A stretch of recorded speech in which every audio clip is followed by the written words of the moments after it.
Just to be sure, there's a spoiler. The post-credits scene of Rick and Morty Season 8, Episode 6 finally explains why the cops never come to the Smith house to investigate.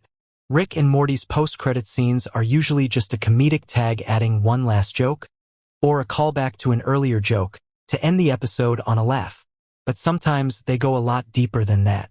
The post-credits scene of Season 7, Episode 5, Unmortricken, bolstered the episode's exploration of revenge and the cycle of violence by following Slow Mobius' widow on her own quest for vengeance, which had an oddly hopeful ending. Rick and Morty Season 8, Episode 6, The Curicksous Case of Bethjamin Button, begins with Beth and Space Beth growing disillusioned with their adult lives, while Rick, Morty, Summer, and Jerry visit Earthworld, an alien theme park designed to recreate the thrill of the human experience, very poorly.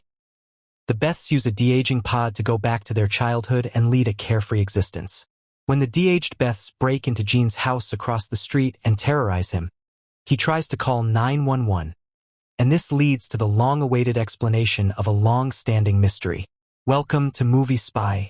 Gene's intercepted 911 voicemails explain why the cops never come to investigate Rick and Morty's antics. Rick has been stopping Gene's phone from reaching the police. Going all the way back to Rick and Morty Season 1, it's always been strange that the cops never show up to investigate Rick and Morty's zany sci-fi antics.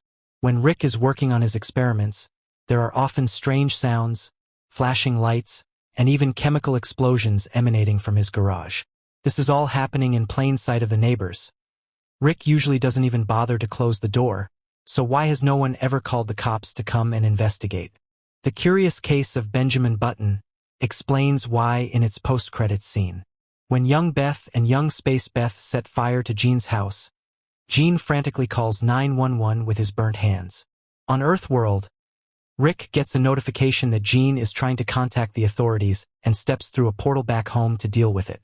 He gives the firefighters a briefcase full of cash to look the other way and leave their street.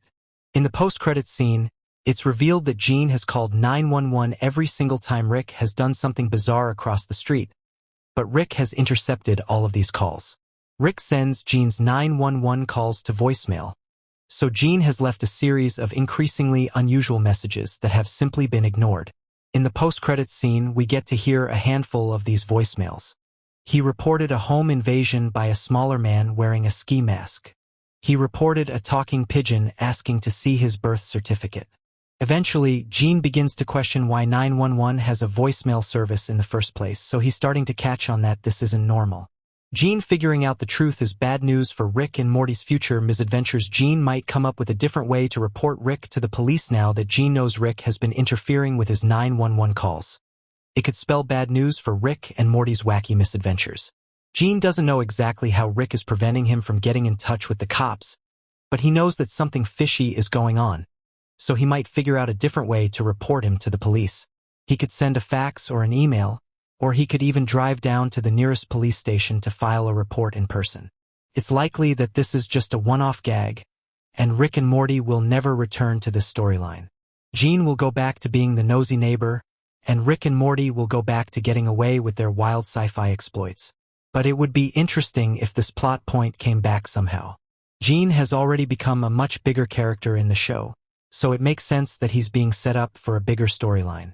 Thanks for watching.